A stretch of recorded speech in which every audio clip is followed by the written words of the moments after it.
Eh bien, c'était vraiment pas prévu au programme, surtout pas pour le début du mois de juillet, mais voilà que ON1 vient de mettre sur le marché un très bon module pour la réduction du bruit. Et le module en question s'appelle No Noise AI 2021 AI parce qu'il est basé sur l'intelligence artificielle. Et aujourd'hui, c'est peut-être pas un tutoriel en profondeur sur ce module-là, mais je vais certainement partager avec vous non seulement des résultats qui sont très intéressants, mais également de bonnes raisons pour aimer ce nouveau module donc de ON1. Voilà donc ce qu'on examine aujourd'hui. Si c'est la première fois que vous visionnez une de mes vidéos, bonjour, mon nom est Louis Lavoie, je suis l'auteur du blog et de la chaîne fairedelaBellePhoto.com. C'est une chaîne qui s'applique à partager avec vous des trucs, des conseils, des astuces, de même que des découvertes afin que vous puissiez progresser dans le domaine de la photo. Si vous aimez des vidéos comme celle-ci, n'hésitez donc pas à cliquer sur j'aime, n'hésitez surtout pas à vous abonner. Je vois que vous vous intéressez aux produits donc de ON1, ben ça tombe bien, j'ai justement plusieurs vidéos sur le sujet. Juste avant de faire une courte démonstration donc du module de No Noise AI de ON1, peut-être vous donner certains éléments, certaines informations au sujet donc de ce module-là. C'est-à-dire qu'il peut agir à titre de standalone, ce qu'on appelle. Il peut donc être autonome ou encore devenir un plugin pour plusieurs logiciels et je pense que ça va faire le bonheur de plusieurs parce qu'il peut agir comme plugin pour Lightroom, Photoshop, Capture One, Affinity Photo, PaintShop Pro, le logiciel de Corel, de même que pour Apple Photo. Il peut également faire du traitement en lot, en batch, comme on peut dire. Je pense que vous allez beaucoup apprécier le niveau de rapidité. Parce que lorsqu'on le compare, par exemple, à Topaz AI, tout de suite, j'ai pu voir une réactivité qui est bien meilleure qu'au niveau de Topaz AI. C'est quelque chose, des fois, qui a été souligné, le fait que Topaz AI sollicite beaucoup l'énergie, les ressources de votre ordinateur, et donc les rendus sont obtenus, mais après une certaine lenteur. De ce côté-ci, avec No Noise AI de ON1, vraiment, on est dans une très belle réactivité, et c'est ce qu'on va donc regarder tout de suite. J'aurais pu également mentionner que vous allez retrouver dans le descriptif de la vidéo un lien pour une version donc d'essai de No Noise AI, de même que vous allez retrouver également certaines modalités en ce qui a trait donc au niveau du module. Alors tout ça dans le descriptif de la vidéo. ON1 nous suggère, à l'instar de plusieurs autres d'ailleurs, qu'on puisse assez souvent pouvoir faire la réduction du bruit directement sur le fichier RAW de notre photo. Alors c'est donc ce qu'on va faire ici. Si on passe comme plugin, bien sûr à ce moment-là, ON1 No Noise va pouvoir traiter le fichier TIFF qui va résulter donc de la circulation via le plugin. Mais si on veut de meilleurs résultats encore, ben ici, je vais donc aller chercher directement donc, mon fichier RAW. Et vous allez pouvoir voir juste ici, le logiciel est en train de travailler. Dans le bas à droite, vous avez une barre de progression pour vous indiquer où en est rendu donc le logiciel dans son traitement. En arrière-plan, c'est donc l'intelligence artificielle. Le fichier RAW que vous retrouvez comme c'est là, c'est un fichier donc, et voilà, la résultante est déjà obtenue, mais c'est un fichier donc d'une photo infrarouge. Et je le disais dans une autre vidéo, lorsque je fais de la photo infrarouge, ben, à cause du filtre utilisé, je vous dirais qu'il est directement sur le capteur, il en résulte une quantité de bruit qui est assez importante.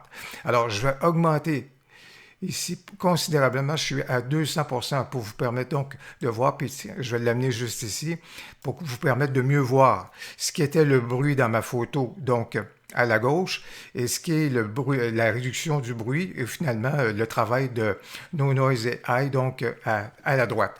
Et c'est pour vous dire que si je zoomais à 400%, bien là, vous seriez également en mesure de voir que non seulement il y avait du bruit de luminance, mais il y avait également un bruit colorimétrique, donc de couleur, qui était présent donc dans ma photo. Donc au niveau de la réactivité, vous avez pu voir qu'on obtient rapidement un résultat qui, je considère, est intéressant, surtout lorsque vous regardez les feuilles, comment elles sont, évidemment, ces caractéristiques du fichier RAW qu'on obtient, puis également au niveau de la photo rouge, puis de la photo infrarouge, puis regardez comment le détail est beaucoup plus précis parce que ici, le module applique un certain montant, donc de netteté, qu'on peut bonifier ou non, c'est vraiment à notre convenance. Ici, j'ai laissé le mode automatique opérer parce que dans mes préférences, juste ici qu'on a, bien, les préférences au niveau de la réduction du bruit, on peut venir dire est-ce qu'on veut que On travaille de façon faible, moyenne ou haute, si vous voulez, pour réduire le bruit. Présentement, je l'ai laissé à haute pour ce qui est trait à la réduction du bruit. Donc, l'intelligence artificielle a opéré en fonction de cette préférence-là. Mais ce que j'aime également, et là où est-ce que ça va encore plus loin un tout petit peu, je vous dirais que ici, dans le module, on retrouve la notion de calque. Et ça, c'est super intéressant, puis c'est avec les outils habituels de ON1 au niveau du masque. Alors ça, c'est très intéressant parce qu'on pourrait dire, je veux un rendu ou une réduction du bruit qui se fait particulièrement au niveau du ciel. Alors, vous voyez ici le ciel et les feuilles évidemment, sont différentes et je pourrais avoir une réduction du bruit propre au ciel. Par contre, au niveau donc de mes feuilles, je pourrais vouloir une réduction du bruit qui est moindre parce que c'était beaucoup plus prononcé au niveau du ciel, comme vous pouvez le voir, puis au niveau donc des feuilles, ben, je pourrais avoir un autre rendu si je le souhaitais.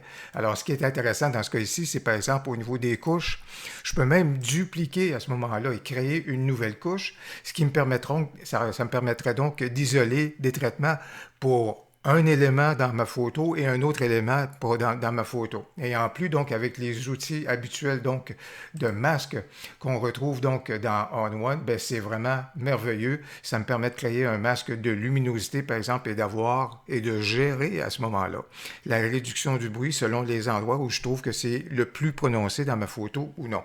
Alors voilà donc vraiment quelque chose qui va au-delà de ce que je connais, en tout cas certainement du côté de Topaz et de Denoise AI, c'est quelque chose qui peut être très intéressant, je vous dirais.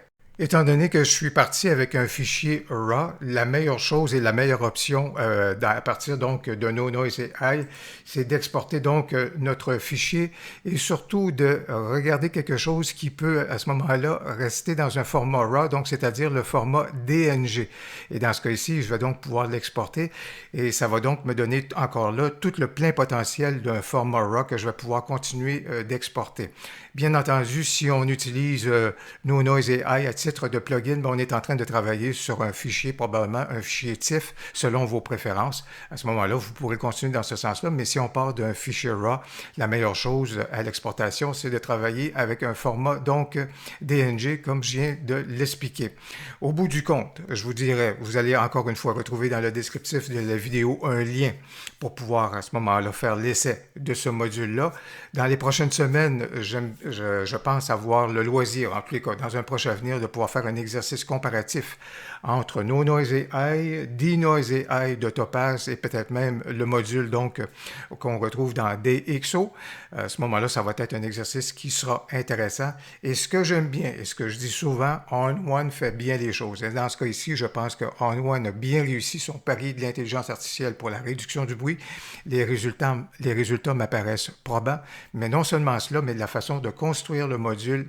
ON1 a eu le réflexe de récupérer les meilleurs éléments dans ON1 Photo RAW et à ce moment-là, le fait d'incorporer des calques dans le module, de même que des masques qui nous permettent de raffiner notre travail sur le produit, voilà donc qui est encore une fois très judicieux de la part de ON1 et qui en fait un module qui m'apparaît fort intéressant. Si vous avez aimé la vidéo, n'hésitez donc pas à cliquer sur j'aime et surtout n'hésitez pas à commenter. J'ai bien hâte de vous lire. Au plaisir, à la prochaine.